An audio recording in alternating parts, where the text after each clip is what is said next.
IDF operation में Hezbollah के 60 लड़ाके मारे गए हैं। जी हां, 60 लड़ाके ढेर हो गए। बालबेक में आईडीएफ का बहुत बड़ा एक्शन देखने को मिला है। हिजबुल्लाह के कई सैन्य ठिकाने, वेपन तबाह हो चुका है। उत्तरी लितानी नदी के पास ऑपरेशन जारी है। आईडीएफ का दावा है कि हिजबुल्लाह के 20 ठिकानों को निशाना बनाया गया है। कई सैन्य ठिकाने और वेपन डिपो को तबाह कर दिया गया है, बर्बाद कर दिया गया है।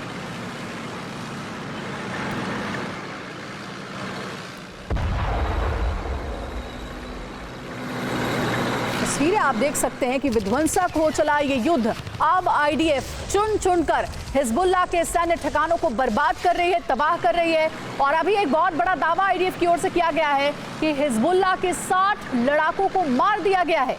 इस बार जो हमला हुआ था उसमें हिजबुल्लाह के सैन्य ठिकाने तबाह हो चुके हैं और साथ ही हिजबुल्लाह के 60 लड़ाकों को मार गिराने का दावा आईडीएफ की ओर से किया जा रहा है। ये एक्सक्लूसिव तस्वीरें आप देख रहे हैं TV9 भारतवर्ष पर। हमले लगातार दोनों ओर से जारी हैं, लेकिन आईडीएफ हिजबुल्लाह के सभी ठिकानों को चुन चुनकर खत्म कर रहा है। हिजबुल्लाह के 60 लड़ाकों के मारे जाने का दावा किया जा रहा है इजरायली डिफेंस फोर्स की ओर से। 20 ठिकाने कुल ऐसे थे हिजबुल्लाह के जिस पर टारगेटेड अटैक था, जिसे निशाना बनाया गया है आईडीएफ की ओर से। बहुत बड़ी खबर सामने आ रही है। देखिए, चारों तरफ आग लगी है, धुआं उठ रहा है, क्योंकि एक साथ हिजबुल्लाह के 20 ठिकानों को नेस्तनाबूद कर दिया गया है। और ये काम किया है इजराइल की फौज ने। इजरायली डिफेंस फोर्स का ये बड़ा दावा है। आईडीएफ के ऑपरेशन में हिजबुल्लाह के 60 लड़ाके मारे गए हैं।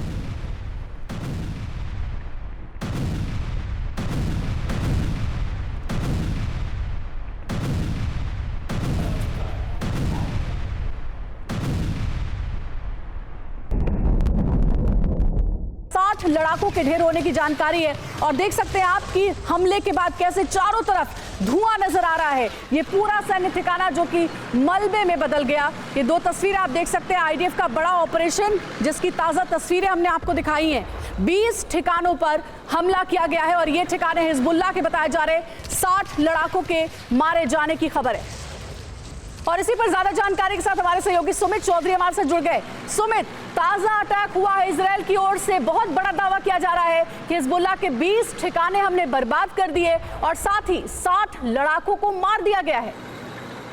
बिल्कुल, क्योंकि खास बात ये कि ये सारे के सारे हमले आईडीएफ की तरफ से जो कहे जा रहे हैं वो लितानी रिवर के बीच में किए गए, यानी ये वो इलाका है जो साउथ लेबनान से आगे का इलाका। और अगर आप देखें कि इजराइल अब तक दो ही मेन फोकस कर लगातार अटैक कर रहा था, जिसमें साउथ लेबनान या फिर दाहिया का इलाका था या बेरूट के साउथ के इलाके थे। लेकिन अब लितानी रिवर के नॉर्थ में और दूसरे सेंट्रल इलाकों में लगातार अटैक करने के पीछे का मकसद बिल्कुल साफ है, क्योंकि इजराइल को ये जानकारियां मिल रही है कि अब जो हैं के वो लगातार अपने इलाकों को, अपने बेसिस को बदल रहे हैं। और इसमें ना सिर्फ 60 से ज्यादा आईडीएफ की तरफ से क्लेम किया गया है कि 60 से ज्यादा उन्होंने हिजबुल्लाह के लड़ाकों को मारा गया, उनके रॉकेट लॉन्चर्स के कई लोकेशन को टारगेट किया और एक जगह उन्होंने पूरी की पूरी जो एम्यूनिशन डिपो है या फिर जो कमांड सेंटर है उसको भी टारगेट किया। तो निश्चित तौर पर लगातार इजराइल अपनी जमीनी स्ट्रैटेजीज में बदलाव कर रहा है, खासतौर पर अटैक की और एयर स्ट्राइक्स की। नजर आप बनाए रखिएगा सुमित, बहुत शुक्रिया आपका पूरी जानकारी देने के लिए। तो देखिए, बालबेक का ये इलाका बताया जा रहा है और लितानी का इलाका बताया जा रहा है। दो जगहों पर एक साथ हिजबुल्लाह के ठिकानों पर बड़ा अटैक इजराइल की ओर से किया गया है। जहां 20 सैन्य ठिकाने थे, हथियारों के रखने की जगह थी, सब कुछ तबाह कर दिया गया हमले में। वहीं हिजबुल्लाह के 60 लड़ाके मारे भी गए हैं। ये दावा आईडीएफ की ओर से किया जा रहा है। और अब अगली बड़ी खबर का रुख करने जा रहे हैं। जम्मू कश्मीर विधानसभा में जबरदस्त हंगामा हुआ है। सदन में विधायकों के बीच हाथापाई की भी खबर है। अनुच्छेद 370 की वापसी के प्रस्ताव पर काफी हंगामा हुआ है। इंजीनियर रशीद के भाई खुर्शीद अहमद शेख के पोस्टर लहराने पर हंगामा हुआ। ये देखिए, ये आपको भीतर की तस्वीरें दिखा रहे हैं कि कैसे सदन के भीतर हंगामा होने लगा। हाथापाई तक की नौबत आ गई विधायकों के बीच। विधानसभा की कार्यवाही कल तक के लिए स्थगित कर दी गई है। तो भारी हंगामे के बाद विधानसभा की कार्यवाही को कल तक के लिए स्थगित किया गया। देखिए, सुरक्षा कर्मियों को आना पड़ा, कुछ विधायकों को वहां से हटाना पड़ा। ये नौबत आ गई थी। जम्मू कश्मीर विधानसभा के भीतर की तस्वीर आपको दिखा रहे हैं। जबरदस्त हंगामा हुआ यहाँ पर। सदन में विधायकों के बीच हाथापाई हो गई। दरअसल अनुच्छेद 370 की वापसी के प्रस्ताव पर हंगामा होने लगा जब इंजीनियर रशीद के भाई खुर्शीद अहमद शेख के पोस्टर लहराने की तस्वीर सामने, देखिए हाथों में पोस्टर लिए हुए हैं और उसके बाद ही काफी बवाल हुआ है। और अब आपको एक साथ 3 तस्वीरें दिखाएंगे। जम्मू कश्मीर विधानसभा में हंगामा होने लगा, धक्का मुक्की होने लगी। ये अलग अलग तस्वीरें आप देखिए। दरअसल अनुच्छेद 370 की बहाली को लेकर विधानसभा में जमकर हंगामा हुआ है। नेशनल कॉन्फ्रेंस और बीजेपी के विधायक आपस में ही भिड़ गए। ये 3 तस्वीरें आप देख सकते हैं कैसे विधायकों के बीच धक्का मुक्की होने लगी, हाथापाई होने लगी, बीच बचाव करने के लिए सुरक्षा कर्मियों को आना पड़ा, तब जाकर के ये हंगामा शांत हुआ। हालांकि भारी हंगामे के बीच विधानसभा की कार्यवाही को कल तक के लिए स्थगित करना पड़ा है। ये देखिए कैसे पोस्टर लहराया जा रहा था विधायक की ओर से और उसके बाद ही काफी हंगामा हो गया नेशनल कॉन्फ्रेंस के विधायक और बीजेपी के विधायकों के बीच।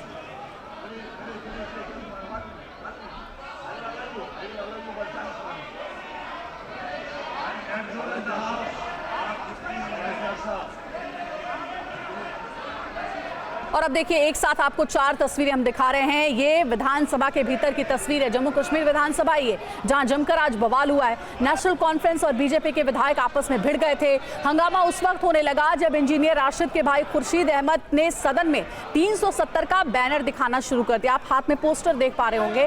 और इसके बाद पहले तो जमकर हंगामा हुआ, फिर धक्का मुक्की होने लगी और फिर हाथापाई भी हो गई। जम्मू कश्मीर विधानसभा में अनुच्छेद 370 पर बैनर को लेकर पहुंचे निर्दलीय विधायक खुर्शीद अहमद शेख ने TV9 से बातचीत में क्या कहा है, आपको सुनाते हैं। भारतीय जनता पार्टी को उनको मालूम है कि उनको पिछले 10 साल का खुसूसन जो जम्मू कश्मीर में जो है पिछले 5-6 सालों का जो है उन्हें हिसाब देना है। लोगों की जो उम्मीदें हैं, लोगों की जो सियासी एस्पिरेशंस है या डेवलपमेंट के हवाले से, तामीर तरक्की के हवाले से जो लोगों ने हमें वोट दिया है वो उस पर जो है बहस डिबेट करने नहीं देते।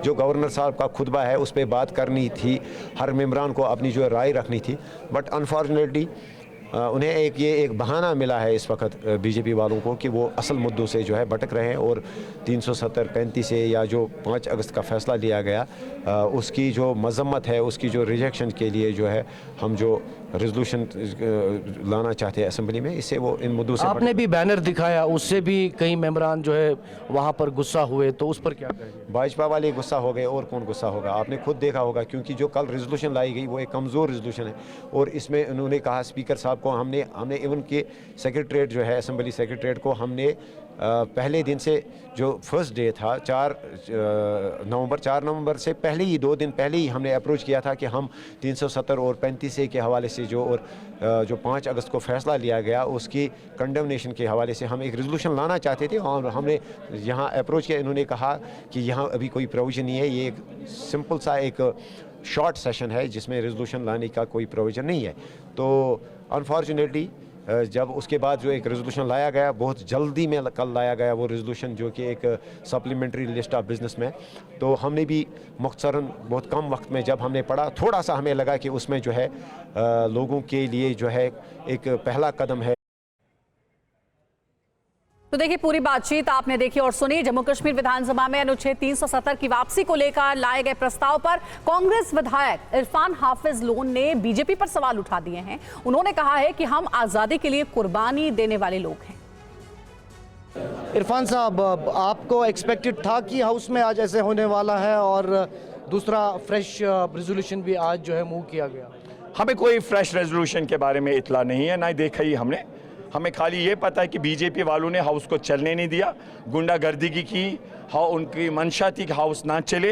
हम बात करते हैं स्टेटहुड की, हम बात करते हैं हमारे ज़मीन के हुकूक की, हम बात करते हैं कि ये फ्रेजाइल एनवायरनमेंट के हिसाब से फ्रेजाइल जगह है। यहाँ पे आबी वसाइल, हमारे नेचुरल रिसोर्सेज, उनका तहफ़्फ़ुज़ हो। हम चाहते हैं हमारी नौकरियों पे जम्मू कश्मीर अवाम का हक हो। हाँ, इन पे बात हुई तो हम फेडरलिज्म कॉन्स्टिट्यूशन में इसकी संभावना थी। बीजेपी वाले 10 करोड़ की बात करते थे, 10 करोड़ अकाउंट में आएंगे, नहीं आए। कश्मीरी पंडित भाई वापस आएंगे स्टेट को यूटी बनाने के बाद, ऐसा नहीं हुआ। अब इनके पास कुछ नहीं है, देश में लोगों ने इनको नकारा। 400 का सपने देखने वाले 200 कुछ तक पहुंच गए। जम्मू कश्मीर में लोगों ने नकारा इनको और ये ड्रामाबाजी पे उतर आए। ये हमें कहते हैं गद्दार, देश विरोधी, देशद्रोही। हम इनको कहना चाहेंगे, हम वो लोग हैं जिन्होंने देश की आज़ादी के लिए लड़े हैं। हम वो लोग हैं जिसके साथ बापू रहे हैं। ये वो लोग हैं जिनकी सोच ने बापू का कत्ल किया। बापू के उस हथियारे, उस सोच के भाई को भाई से लड़ाने वाले हमें कोई नसीहत नहीं कर सकते और हमें सर्टिफिकेट नहीं दे सकते। अभी इनका कोई साथी यहाँ कह रहा था देश विरोधी। हम उनको बताना चाहते हैं, हम इस देश को चाहने वाले हैं। हम लोगों ने इस देश के लिए कुर्बानी दी है। राजीव गांधी की कुर्बानी, इंदिरा गांधी जी की कुर्बानी, महात्मा गांधी बापू की कुर्बानी, इस देश की कुर्बानी, ये देश कभी नहीं भूल सकता। और वहीं सदन में हंगामे को लेकर बीजेपी नेता रविंद्र रैना ने सरकार पर हमला बोला है। उन्होंने कहा है कि कांग्रेस नेशनल कॉन्फ्रेंस कश्मीर में पाकिस्तान का एजेंडा चला रही है। कांग्रेस पार्टी और नेशनल कॉन्फ्रेंस की सरकार ने जम्मू कश्मीर के अंदर पाकिस्तान के एजेंडे को, आतंकवादियों और अलगाववादियों के एजेंडे को दोबारा जिंदा करने की कोशिश और साजिश की है। जम्मू कश्मीर की विधानसभा का धारा 370 से कोई लेना देना नहीं है। और दिल्ली में आतंकवाद विरोधी सम्मेलन चल रहा है। सम्मेलन को अभी गृह मंत्री अमित शाह संबोधित करे, सीधे वहां चलते हैं।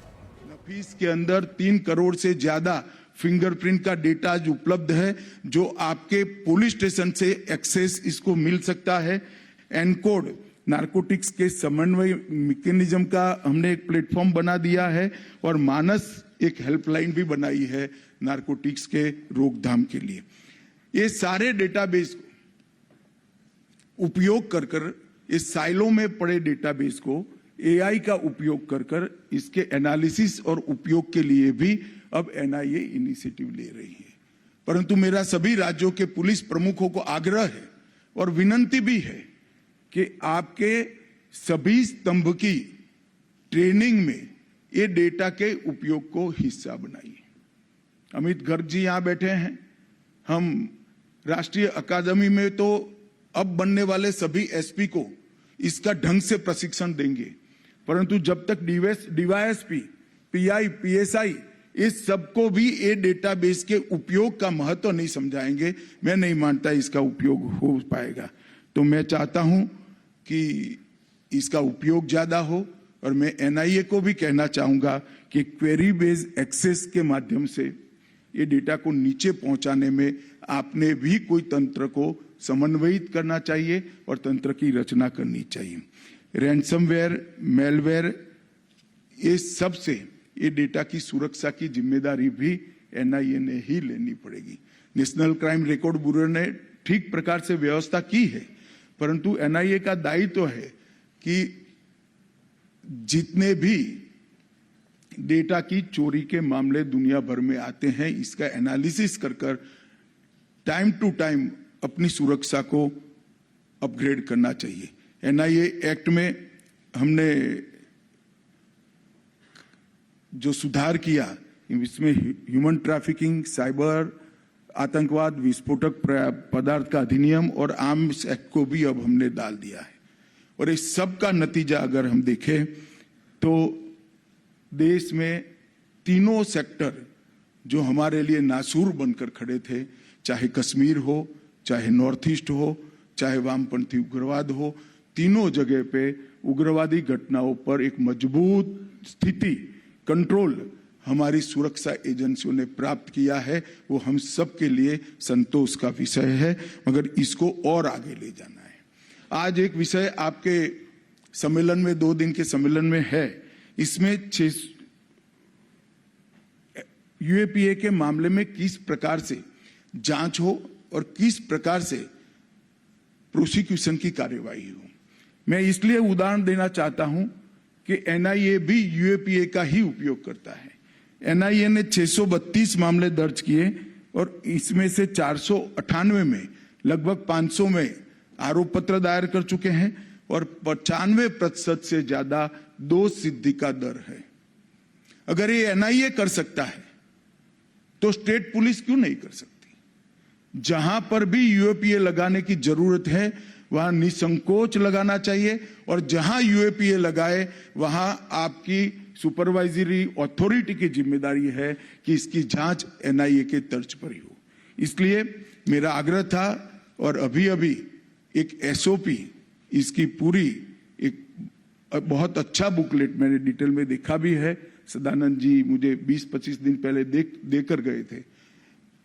एक बहुत अच्छी एसओपी की बुकलेट यहां से जारी की है, तो मैं मानता हूं कि इसका उपयोग करना हर राज्य पुलिस ने अपनी कार्य संस्कृति में डालना चाहिए। मित्रों, टेक्निक का उपयोग जब तक हम हमारी पूरी फोर्स को तकनीक के उपयोग से ट्रेन नहीं करेंगे, इसके खिलाफ हम नहीं लड़ सकते। अब आतंकवाद का सामना जो हमें करना है वो समझकर चलिए। वो सीमाहीन और अदृश्य तरीके से आतंकवादी हमले और उनका षड्यंत्र हमारे खिलाफ खड़ा है। अगर इसका हमें सटीक सामना करना है तो उच्चतम टेक्नोलॉजी से हमारे युवा अफसरों को लैस करना पड़ेगा, उनकी ट्रेनिंग करनी पड़ेगी और उसको भी हमने आने वाले दिनों में ट्रेनिंग का एक अहम हिस्सा बनाना। कई सारे राज्यों ने बनाया है, मगर जिस स्तर की ट्रेनिंग चाहिए उस स्तर की ट्रेनिंग नहीं है। कम से कम डीवाईएसपी को तो 100% तकनीक से लैस कर ही फोर्स के अंदर इंक्लूड करना चाहिए। और मैं सभी राज्यों को ये कहना भी चाहता हूं, अगर आप इसमें मदद की जरूरत है तो हैदराबाद की एकेडमी भी आपको मदद कर सकती है। टेररिस्ट और टेररिज्म के इकोसिस्टम के लड़ने के लिए गृह मंत्रालय ने जो प्रोएक्टिव अप्रोच बनाया है उसमें हम एक अगला कदम लेकर आ रहे हैं। कुछ ही महीनों में national counter terrorism policy and strategy लेकर हम आएंगे, जिसमें आप सबकी भूमिका अहम होगी। भारत सरकार का गृह मंत्रालय पॉलिसी एंड स्ट्रेटेजी का दस्तावेज बना सकता है, इसमें हमें अपनी भूमिका का निर्वहन भी कर सकता है, परंतु जैसा मैंने कहा कि पुलिस राज्य का सब्जेक्ट है, लड़ना तो राज्य की पुलिस ने ही पड़ेगा। सारी एजेंसी आपके सपोर्ट में रहेगी, सूचना देने से लेकर एक्शन लेने तक। परंतु जब तक एक ऐसा ग्रुप नहीं बनेगा राज्य के अंदर जो टेररिज्म के खिलाफ जीरो टॉलरेंस का मूड रखता हो, तब तक ये सफल नहीं हो सकता। कुछ ही दिनों में national counter terrorism policy and strategy लेकर आएंगे और टेररिज्म से जुड़े हुए कई मुद्दों के समाधान के लिए मैक प्लेटफॉर्म पर फोकस ग्रुप मीटिंग और स्टैंडिंग फोकस ग्रुप का भी हमने गठन कर दिया है, जो 365 डे 24 आवर इस विषय को लेकर फोकस तरीके से काम करते हैं। आतंकवाद निरोधी सम्मेलन से आप सुन रहे थे केंद्रीय गृह मंत्री अमित शाह को लाइव। आगे बढ़ते हैं, बात बांग्लादेश की करेंगे। अगस्त में शेख हसीना के पतन के बाद बांग्लादेश हिंदुओं के लिए जहन्नुम बन गया है। हिंदुओं पर इतने अत्याचार हो रहे हैं कि इंटरनेशनल नेता तक चिंता जता रहे हैं। ताजा मामला समुद्र तट से लगे शहर चटगांव से है। चटगांव में हिंदू आबादी पर दोहरा प्रहार किया गया। पहले स्थानीय लोगों ने हिंदू आबादी के साथ मारपीट की, उसके बाद बांग्लादेशी सेना और पुलिस ने हिंदुओं पर लाठियां बरसाई और ये तब हुआ जब हिंदू जनता अपने हक की आवाज बुलंद करने सड़कों पर उतरी थी। हिंदू आबादी बांग्लादेश की बहुसंख्यक आबादी के कुछ कट्टरपंथियों का विरोध कर रही थी, लेकिन तभी प्रदर्शनकारियों पर जुल्म ढाए गए। और बड़ी खबर है, बांग्लादेश के चटगांव में हिंदू आबादी पर हमला हुआ। प्रदर्शन कर रहे लोगों को निशाना बनाया गया है। जमात इस्लामी ने बनाया हिंदुओं को निशाना। बांग्लादेशी सेना पुलिस में ने भी लाठी बरसाए हैं। लाठी डंडों से बुरी तरह से पीटा गया है बांग्लादेश में रहने वाले हिंदुओं को। लेखिका तस्लीमा नसरीन ने एक्स पर वीडियो शेयर किया है।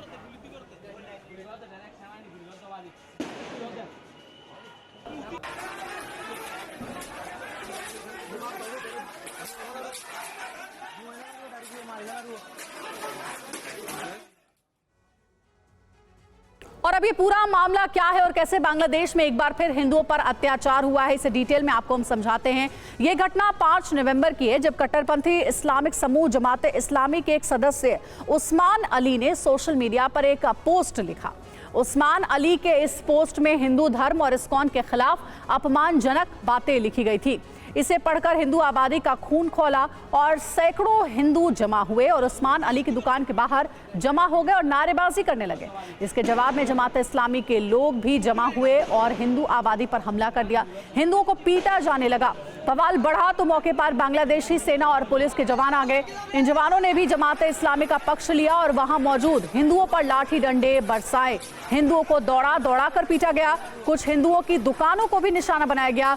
सिर्फ इतना ही नहीं, विरोध प्रदर्शन के दौरान वहां जमा हुए 582 लोगों के खिलाफ केस दर्ज किया गया और 39 लोगों को गिरफ्तार किया गया है। लेखिका तस्लीमा नसरीन ने इस बवाल का वीडियो सोशल मीडिया पर अपलोड किया है और लिखा है कि चटगांव में हिंदू बनाम सेना।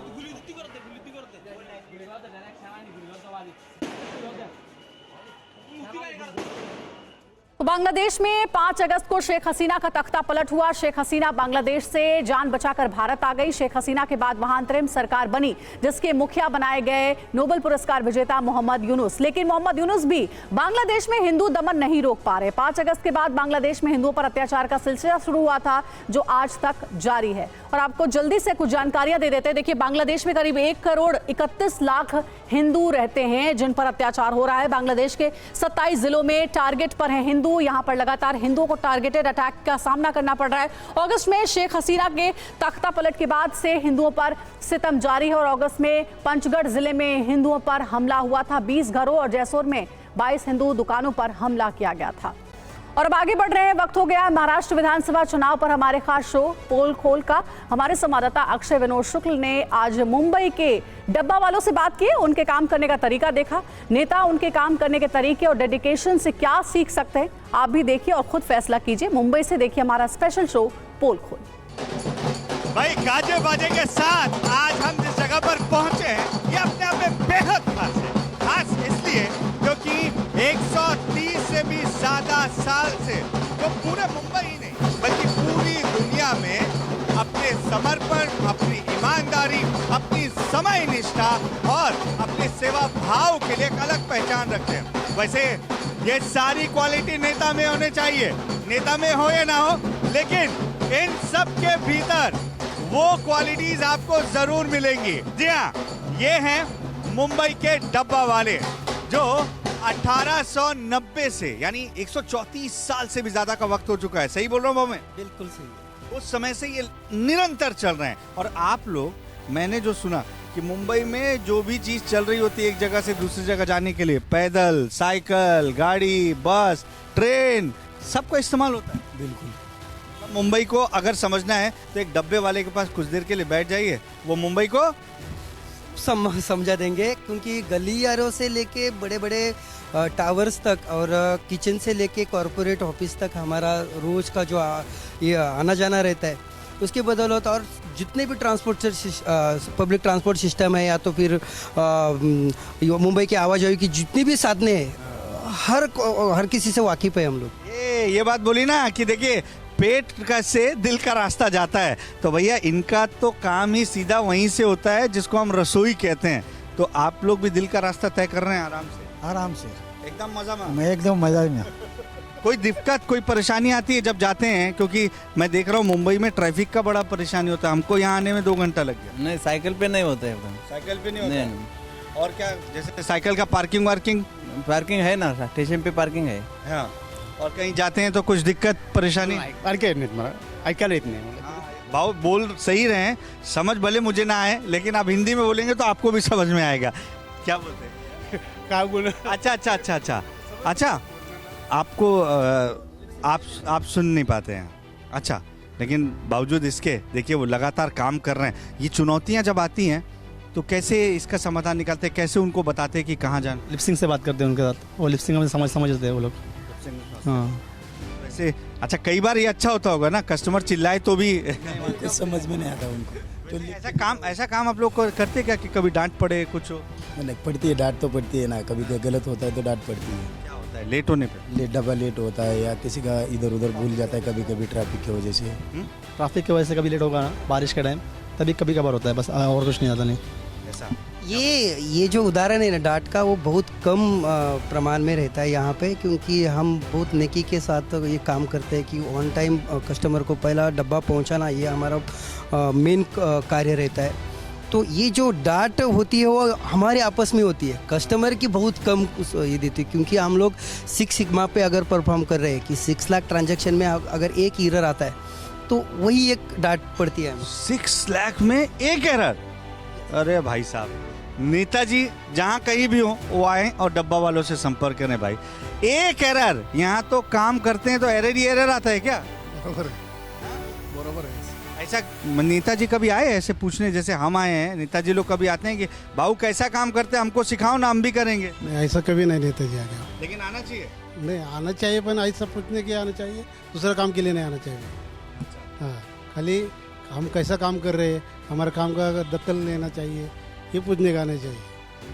लेकिन एक चीज बताइए, कभी लेट होते तो अपना भी तो भूख लगता है ना। तो अभी ऑनलाइन डिलीवरी वाले कई लोगों का वीडियो देखा मैंने कि रास्ते में जिसका ऑर्डर है उसको धीरे से पेट में अंदर कर लिया, खा लिया। ऐसा आप लोग के साथ तो नहीं होता? ऐसे दूसरे का हिस्से का अगर हम निकल जाते तो हम नेता नहीं बनते। क्या क्या क्या? दूसरे के हिस्से के खाते तो हम डब्बा वाला कब होते? ये बात है भैया, इसमें एक बार ढोल तो होना ही चाहिए। ये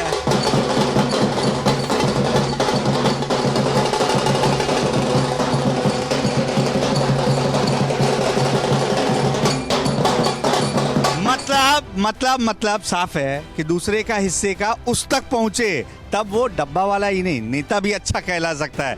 आप लोग सबके लिए सब कुछ कर रहे हैं, आपके लिए कुछ कर रही है क्या सरकार? कुछ हुआ है डब्बा वालों?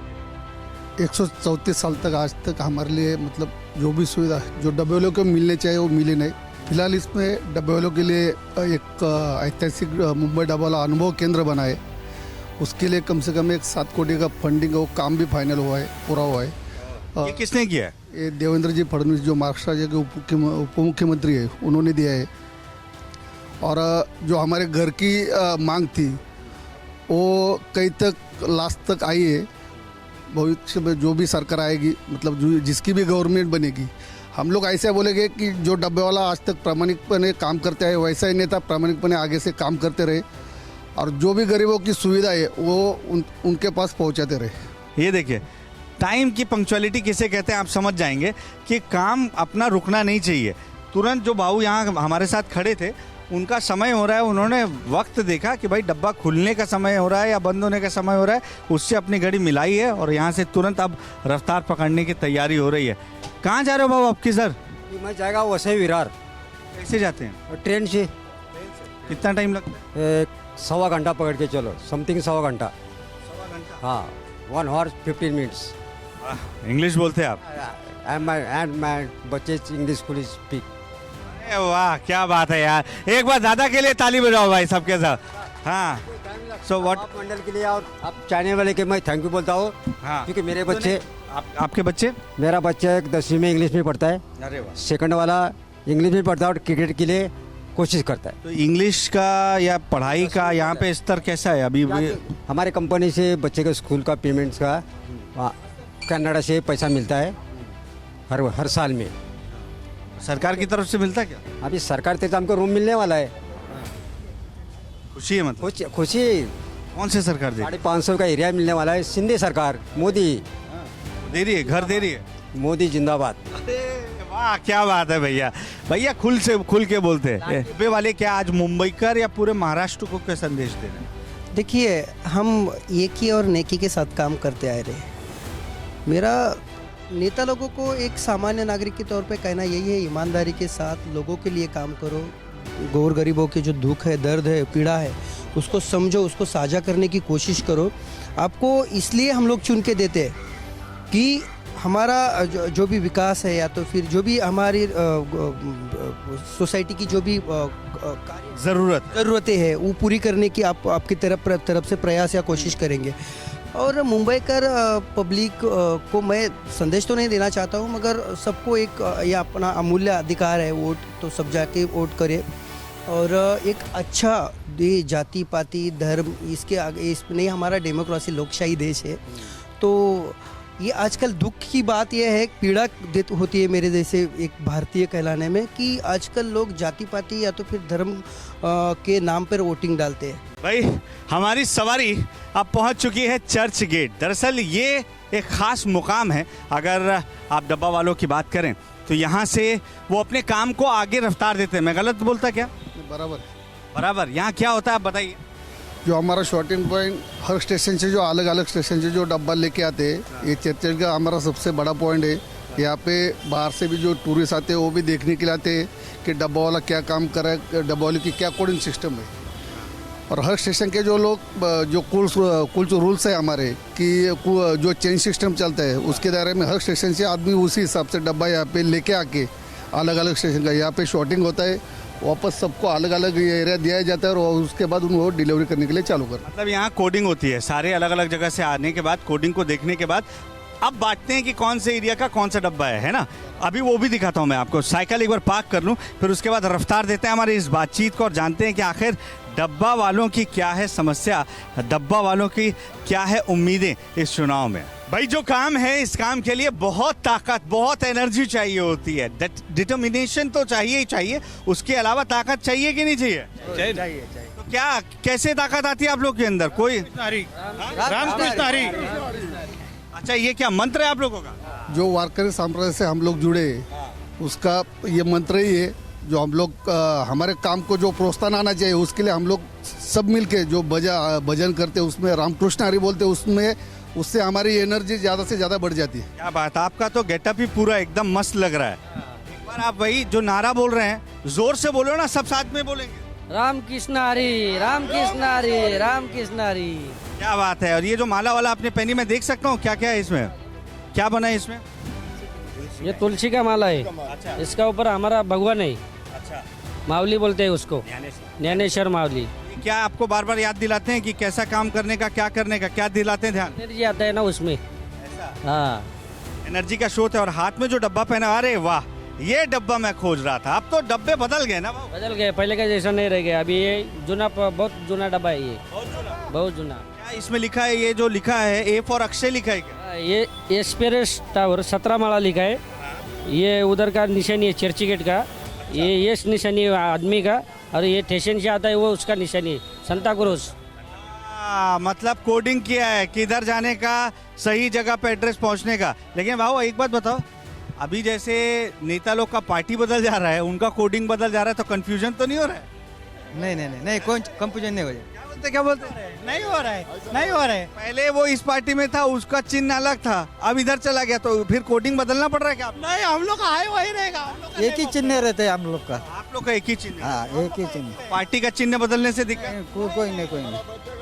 130 साल हो गया हमारा यही है और इसका आगे यही भी रहेगा। अरे क्या भाई, एक बार अपने लिए ताली बजाइए भाई आप लोग सबको। एक बार बताइए, साइकिल से और पैदल जाते हैं क्या आप लोग? कुछ लोग साइकिल पे भी जाते हैं, कुछ लोग पैदल भी जाते हैं। जैसे कि वो काका है वो पैदल 50। ये काका? वो 50। अरे आ गया हो बाबा। आप क्या उम्र है आपका? 67 साल। और कितने साल से ये काम कर रहे हो? वो 42 साल का होगा। कितना साल? 42 हाँ, 42 साल। तो आप साइकिल नहीं चलाते क्या? साइकिल चलाता है इसने पहले से, हाथ गाड़ी चलाता है। हाथ गाड़ी? किधर है गाड़ी? एक बार आओ यार, गाड़ी भी देख कर आते हैं, फिर आता हूँ मैं आप लोग के पास। लेकिन ये गाड़ी किधर है, आप कैसे पहुंचाते हैं, ये थोड़ा मुझे बताइएगा, है ना? अच्छा, ये हाथ गाड़ी आपका? हाथ गाड़ी अपना। तो आप 42 साल से कर रहे हैं? हो। हाँ। गलती होता है? नहीं, गलती नहीं होता। पीछे भी हाथ गाड़ी है, इधर भी हाथ गाड़ी है। तो आप अकेले करते हैं इसमें या साथ में कोई परिवार का भी? नहीं, अकेले है, साथ में कोई नहीं। कोई नहीं? कोई नहीं। कभी ऐसा लगा कि मैं जो काम कर रहा हूँ ये काम मेरे बच्चे भी करेंगे तो चलेगा? करेगा नहीं करेगा। काय को? नहीं, वो नहीं जमता है, बोलता है नहीं जमता। नहीं जमता है ना। एक बच्चा अपना, वो बोलते है वो नहीं करेगा, वो दूसरा काम करता है। हाँ, काय को पैसा का दिक्कत है कि क्या दिक्कत है? धीरे से बता दो। पैसे का नहीं दिक्कत है, परंतु ये काम नहीं करते, वो दूसरा काम करते हैं। हाँ, इसमें मेहनत बहुत ज्यादा है ना। नहीं। ईमानदारी, मेहनत, ये सब का कॉकटेल आपको देखने को मिलेगा जब हम डब्बा वालों की बात कर रहे होते हैं। सही बोलता ना भाऊ? एक चीज मुझे बताइएगा, आप आपकी जनरेशन में कोई और इसमें काम कर रहा था? हाँ, मेरे के साथ ही मेरा एक दोस्त है, वो भी इसमें ही थे पहले। वो भी डब्बा वालों के लड़के थे, मैं भी खुद डब्बा वालों का ही लड़का हूँ। हाँ, तो मेरे पिताजी वो भी डब्बा वालों के सर्विस में काम कर रहे हैं। एक चीज बता दीजिए आप धीरे से, आप तो पुश्तैनी काम में आए है ना, ऐसी पुश्तैनी काम में कई नेता के बेटे भी आ रहे हैं, उसमें कोई पसंद आ रहा है कि ठीक काम कर रहे हैं? नहीं, अभी पसंद क्या है, सबसे पहला उन्होंने एक डब्बा वालों से भी एक सीख लेनी चाहिए कि जो हम हमारी रिस्पॉन्सिबिलिटी से काम करते तो उन्होंने भी वही करना चाहिए, चाहे वो जनरेशन से जनरेशन आते हुए हो। तो जो उनके पहले जनरेशन ने किया है वही हमें उनके जनरेशन को भी पहुंचना चाहिए। जो हमारी जो मैनेजमेंट है उसको उन्होंने भी फॉलो करना चाहिए, उनको जो काम दिया है वही उनको करना चाहिए। कोई ऐसा है जो कर रहे हैं? वैसे मैं बता दूं, बहुत शाणे होते हैं हमारे डब्बा वाले बाबू लोग, नाम वाम नहीं लेंगे। गलत बोल रहा क्या? नहीं बराबर है। अच्छा, तो आप यहीं आने वाले थे? बिल्कुल बिल्कुल, डिलीवरी तो देनी है। अच्छा, तो चलिए मैं आपके साथ चलूं? बिल्कुल चल सकते हैं। चलिए आप इनके साथ चलते हैं। तो ये डिलीवरी देने वाले हैं, इनकी बातें तो हमने जान ली, लेकिन जो डिलीवरी लेने वाले हैं वो क्या सोच रहे हैं ये भी जानते हैं। तो डिलीवरी देने वालों की बात हमने सुन ली है, लेकिन डिलीवरी लेने वालों की भी बात सुनते हैं। आप कितने सालों से डब्बा वालों के साथ जुड़े हुए हैं? 50 ईयर्स से तो हम लोग साथ में हैं इनके। 50 ईयर्स में देख रहा हूँ इनको, तो इनके साथ में देख रहा हूँ। 50 ईयर्स में कोई शिकायत, कोई दिक्कत, परेशानी? आज तक इनका कोई शिकायत नहीं। जो इनकी जो निष्ठा है वो एकदम सैल्यूट है उनके लिए। ये सैल्यूट सिर्फ इनके लिए है या नेताओं की निष्ठा को भी आप सैल्यूट कर रहे हैं? उनको कैसे सैल्यूट करे? वो सैल्यूट के लायक है? बिल्कुल नहीं, कतई ही नहीं। कोई भी नहीं। किसको बोलूं, किसे कहूं, किसे सैल्यूट करूं? जब दाली खाली है तो किसे में कोई नहीं है। अरे एक चीज़ बताइए, आप लोगों को तो दो सरकार, 5 साल में दो सरकार का आप लोगों ने सुख भोगा है। इनमें से कोई भी ऐसे नहीं निकली जो आपके हिसाब से काम कर रही हो, परेशानी दूर करे? जो 50 साल से काम नहीं कर पाई वो 1 साल में क्या काम कर लेगी? कौन 50 साल से? शिवसेना। आप सब जानते ही हो 50 साल से कौन राज कर रहा था यहाँ पे मुंबई में?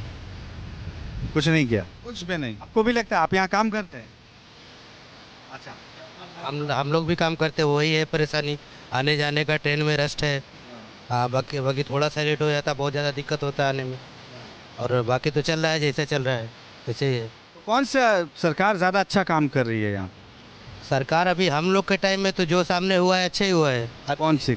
हम लोग 30 साल 35 साल के जो हो रहा है, सही हो रहा है। अभी इसके पीछे वाले सरकार क्या किया थोड़ी अपने को मालूम है।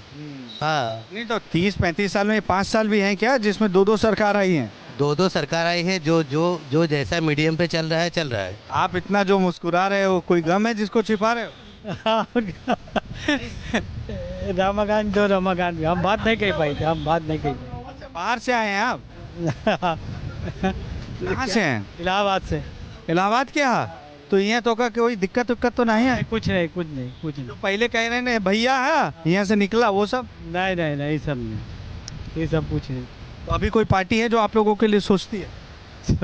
शिवसेना के पहले सही राह चल रहा है, बढ़िया। महंगाई पे फेल है पास? महंगाई पे तो 100% फेल है, 100% फेल है।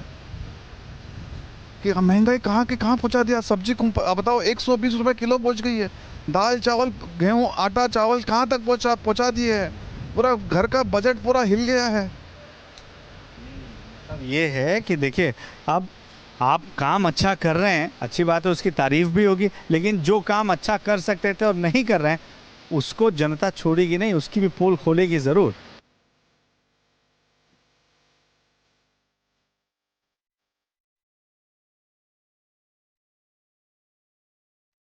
तो आप डब्बा रोज़ मंगाते हैं? यस, रोज़ मंगाते हैं हम यहाँ इनके वहाँ से, और डेली टाइम पे देते हैं हमको। हाँ, कभी लेट नहीं होते? नहीं, कभी लेट नहीं, डेली टाइम पे होता है। फिर आपके हिसाब से नेता में डब्बे वालों से कौन सी क्वालिटी आनी चाहिए? टाइम पे देना, उनका पंक्चुअलिटी है, सिंसियरिटी है, डेली टाइम पे देते हैं, कभी लेट नहीं करते। ये नेता में होना चाहिए कि नहीं? यस यही यार। वाह, अब आपका नेता बनने का समय आ गया क्या? नहीं, यही ठीक है भाई, यही ठीक है। हाँ, ये मस्त है। नेतागिरी करेगा, हाँ, सब धूप में चल जाएगा। ओहो, ऐसा होता है। और नेतागिरी करेगा तो ईमानदारी बचेगा कि नहीं? नहीं बचेगी। नहीं बचेगा। डब्बा वालों की बात हो रही है, और डब्बा वालों की बात हो रही है तो मैं आपको एक ऐसी जगह लेकर आ चुका हूं जहां पहुंचने के बाद आप डब्बे वालों के पूरे इतिहास के बारे में जान सकते हैं। हालांकि इससे पहले आपने ये कभी किसी टीवी चैनल पर नहीं देखा होगा। ये डब्बा वाला इंटरनेशनल एक्सपीरियंस सेंटर है, जहां आपको ये बताया जा रहा है कि तकरीबन 134 साल से किस तरीके से डब्बा वाले लोगों के घरों से डब्बा लेते हैं, उनकी दैनिक क्रियाकलाप किस तरीके की होती है। ये देखिए, ये जंक्शन, जो डब्बा वालों का जंक्शन मुंबई में है, क्योंकि रेल से इनका बहुत पुराना नाता रहा है। रेल के बगैर ये शायद वो सुविधाएं ना दे पाएं इतनी आसानी से जो वो देते आ रहे हैं। लेकिन कितनी चुनौतियां उनकी ज़िंदगी में आई हैं, कितनी चुनौतियां इस 134 सालों में उन्हें झेलनी पड़ी हैं, देखनी पड़ी हैं, उन सब का समावेश आपको इन डब्बों के साथ साथ इस पूरे सेंटर में देखने को मिल रहा है। इसके उद्घाटन का इंतज़ार हो रहा है, लेकिन इतना ज़रूर है कि यहाँ पहुँचने के बाद आप ये ज़रूर समझ जाएंगे कि आखिर मुंबई कर डब्बा वालों से क्यों अपना जुड़ाव महसूस करते हैं और क्यों डब्बा वाले सिर्फ मुंबई ही नहीं बल्कि महाराष्ट्र की एक पहचान के तौर पर अपने आप को इन 134 सालों में स्थापित कर पाए हैं। 1890 से लेके 2003 तक जो उनके ट्रिगर पॉइंट थे, मतलब जो डेवलप होता है, जैसे फर्स्ट स्टार्टिंग में उन लोग ने एक धागा यूज़ किया था, धागा के बाद चिंदी पे आए, चिंदी के बाद वो लोग कलर पे आए, फिर कलर के बाद कलर कोडिंग में आए, कलर कोडिंग के बाद अभी कलर कोडिंग में नंबर पे आए। तो वो सब डेवलपमेंट कैसे हुआ, उनको बीच बीच में कौन कौन मिला, प्रिंस चार्ल्स इधर आए थे उनकी इन्फॉर्मेशन लेने के लिए, वो सब हिस्ट्री हम लोग ने इधर प्लेस की है। तो find your tiffin and coding wall, ये सब कुछ, मतलब पूरा डब्बा वालों के बारे में जानना है तो यहाँ आ जाए। इसके लिए उसका नाम दिया है वर्ल्ड क्लास एक्सपीरियंस सेंटर। तो ये तो बात हुई है मुंबई की पहचान माने जाने वाले डब्बा वालों की, उनके मुद्दों की, और किस तरीके से वो आज तक मुंबई को समझते आए हैं, मुंबई के मर्म को समझते आए हैं, और अब उनकी क्या उम्मीदें हैं कि कैसे उनका मर्म कोई समझ सकता है। लेकिन अब आपसे कल फिर किसी नई जगह पर नए लोगों के साथ, नए मुद्दों के साथ होगी मुलाकात।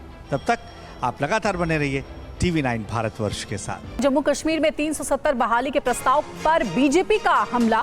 कांग्रेस एनसी देश तोड़ने का काम कर रही है, ये बीजेपी की ओर से कहा गया है। कांग्रेस एनसी का चेहरा सामने आया। तो देखिए, स्मृति ईरानी ने कहा है कि कांग्रेस और नेशनल कॉन्फ्रेंस का चेहरा सामने आ गया है। जम्मू कश्मीर में 370 की वापसी नहीं होगी। 370 हटने के बाद आतंकी घटनाएं कम हुई हैं। तो बीजेपी नेता स्मृति ईरानी का ये बयान।